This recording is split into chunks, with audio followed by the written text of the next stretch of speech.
আসসালামু আলাইকুম রহমতুল্লাহ। আমার প্রিয় কলিজার বন্ধুদেরকে জানাচ্ছি ঐতিহাসিক বদর দিবসের শুভেচ্ছা।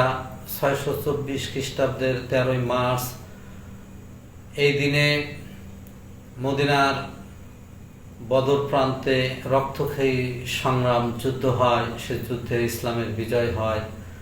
আমার আজকের কবিতা ঐতিহাসিক বদর যুদ্ধ। ঐতিহাসিক বদর যুদ্ধ, সবাই লাইক কমেন্ট শেয়ার করবেন। ঐতিহাসিক বদর যুদ্ধ হয় যে বদর প্রান্তে, এই ইতিহাস মুসলিম বিশ্বের ইচ্ছে হয় যে জানতে। তেজদীপ্ত ঈমান আস্থা বিশ্বাস ছিল বুকে, অল্প সংখ্যক সৈন্য দিয়েও শত্রু দিলেন রুখে।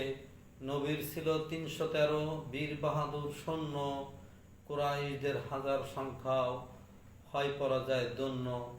রমাদানের সপ্তদশে হয় যে বদর যুদ্ধ, পরাজিত কুরাইশের সৈন্য রসদ শুদ্ধ।